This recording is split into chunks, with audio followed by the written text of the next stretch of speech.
Manny Pacquiao punches crime rates down. Who hasn't heard of Manny? The prized Pacquiaoist and the Philippines' favorite son holds so much sway over his countrymen that he has been known to stop crime single-handedly.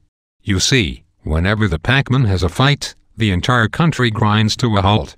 The people are either tucked away at their TV sets at home or in public places where the government has set up a free televised broadcast.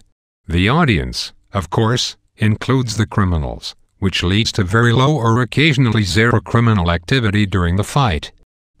Insurgents have also been known to drop their subversive activities just to watch him fight. In fact, Muslim rebels and government soldiers had an unprecedented moment of solidarity when they came together and watched Manny's fight with Shane Mosley back in 2011. Whenever he wins, the whole country erupts into jubilation. His recent win over Brandon Rios gave a much-needed respite to his countrymen who were struck by Typhoon Haiyan. Freemasons fought the Spanish Empire.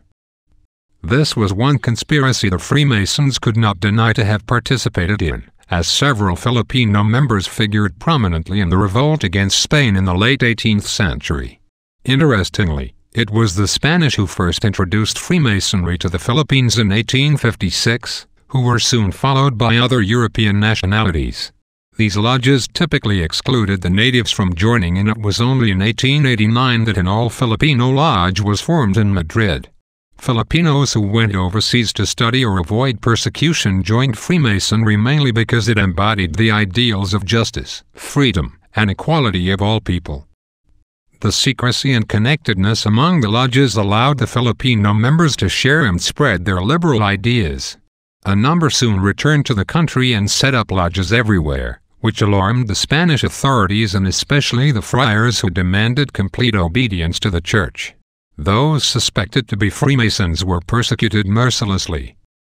However, even the threat of torture and death did not stop the members from sharing their views for a democratic and just society.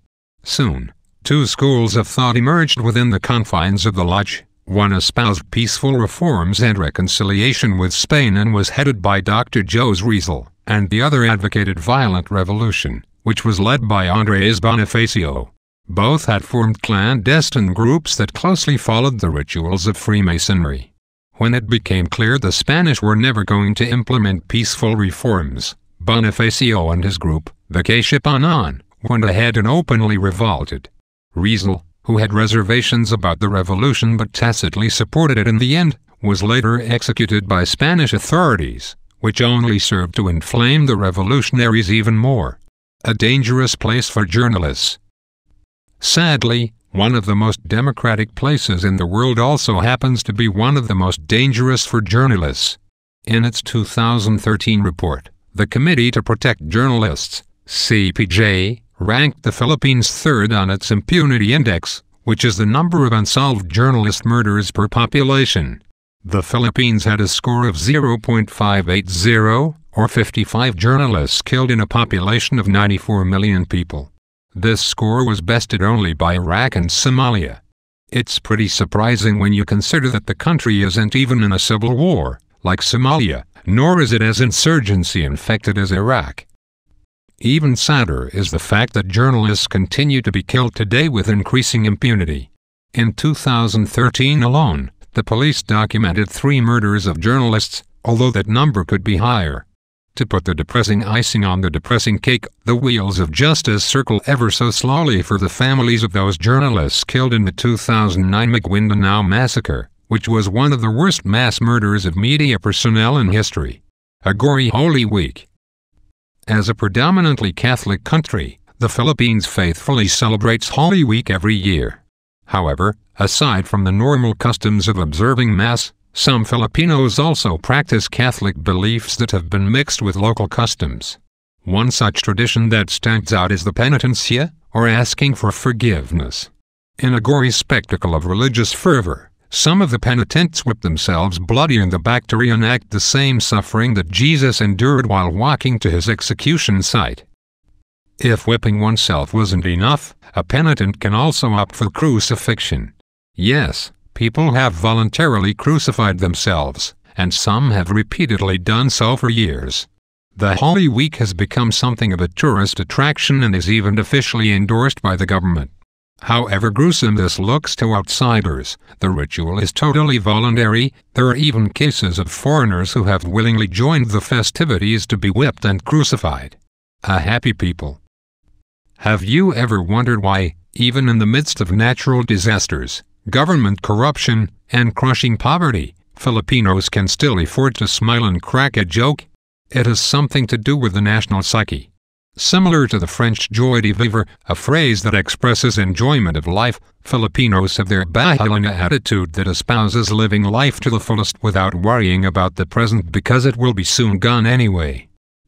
This also means a tendency to possess a positive outlook towards the future.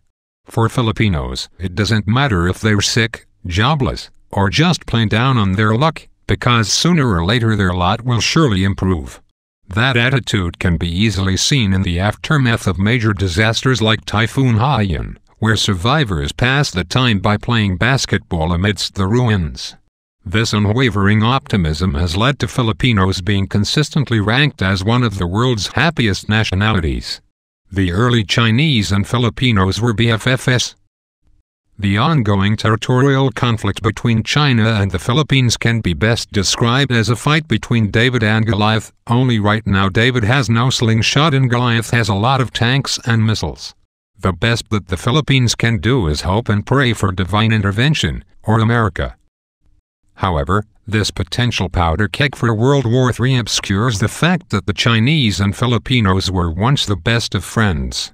The earliest known recorded contact between the two groups was in 982 AD, almost 500 years before the arrival of Magellan, when a boatload of Filipino merchants anchored off Canton, China and sold their goods there. After that fateful encounter, the Chinese sailed their own ships towards the islands to trade with the natives, while some stayed behind and intermarried with the local women. They also taught the natives their language and instructed them how to manufacture items such as gunpowder and jewelry. The Chinese influence is still pretty evident on the Filipino way of life even today, with the nonchalant use of Chinese words and eating of Chinese cuisine. Now the question is, can the Philippines and China ever be the best of friends again? The Philippine Flag. The Philippine flag holds the distinction of being one of the most unique in the world. What makes it so different is that one can know whether the country is in a state of war by the way the flag is flown. If the dominant color flown on top is red, that means the country is at war. Likewise, if it is blue, then the country is at peace. The idea for the modern Philippine flag's design came in 1897 from General Emilio Aguinaldo, the de facto leader of the insurrection against the Spanish and the first president of the First Philippine Republic. Aguinaldo had signed a truce with the Spanish and underwent a self-imposed exile in Hong Kong. He presented the design to Marcelia Agoncillo, her daughter Lorenza, and a young girl named Delfina de Natividad, who also happened to be the niece of national hero/martyr Dr. Jose Rizal. Together, the three sewed the flag, which was first flown on May 28, 1898, when Aguinaldo returned to the country to resume hostilities against the Spanish.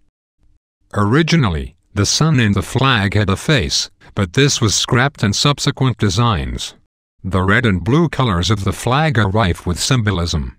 Some historians have argued that the colors were influenced by the Cuban flag, where the people were also revolting against the Spanish, while others have asserted that the colors paid homage to the Americans who assisted in ending Spanish rule. The People Power Revolution. Back in the 1980s, Filipinos were getting tired of the antics of President Ferdinand Marcos, and honestly, who wouldn't be? He had imposed martial law, made himself dictator for life, his cronies sucked the national coffers dry, and his men killed those whom he perceived as threats to his regime. Worst of all, his wife Imelda flaunted their ill-gotten wealth so openly it was like a slap to the collective faces of their countrymen who had to live in crushing poverty while seeing their country burn right before their eyes. That decades-long resentment finally culminated in a revolution that started on February 22, 1986 and ended 3 days later with the dictator and his family hightailing it out of the country. The aptly named People Power Revolution involved more than 1 million Filipinos from all walks of life who gathered on a major street near the presidential palace to demand the ouster of Marcos and to protect the government officials and soldiers who openly defected from the regime. It was nothing short of a miracle, as government soldiers sent to quell the rebellion refused to shoot and soon joined the crowd. Sensing that the end was near, Marcos and his family fled their home and went to exile in Hawaii to the joy of the people.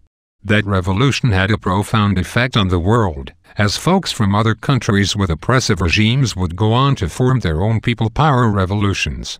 An aborted invasion against Malaysia. From more than 300 years of Spanish colonization to 40-plus years of American occupation, the Philippines unfortunately has been on the receiving end of a lot of foreign invasions. No one would ever expect a country that has historically defended itself from external aggression to plan an invasion of its own. But surprise, surprise, the Philippines actually almost carried out an invasion attempt against neighboring country Malaysia. In the 1960s, President Ferdinand Marcos, who would later declare martial law and become dictator, sanctioned Operation Merdeka to retake nearby Sabah, North Borneo, from the Malaysians. That particular piece of resource-rich area had been a flashpoint of contention between the two countries for decades, and Marcos decided it was high time the Philippines took it back.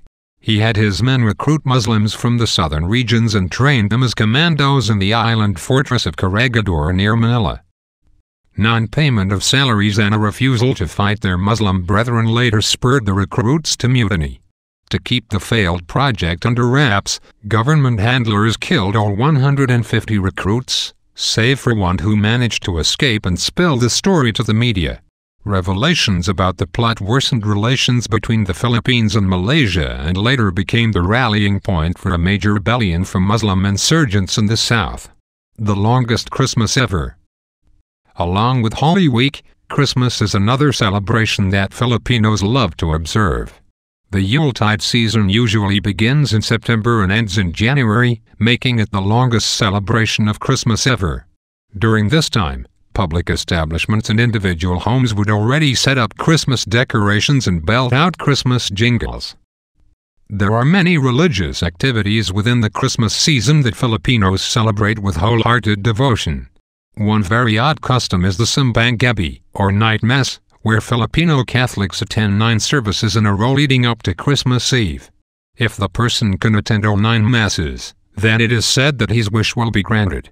On Christmas Eve, Filipino families usually come together and celebrate Noche Buena, a large dinner not unlike Thanksgiving and where people gorge themselves on a smorgasbord of native food. Christmas officially ends with the celebration of the Feast of the Three Kings on the first Sunday in January.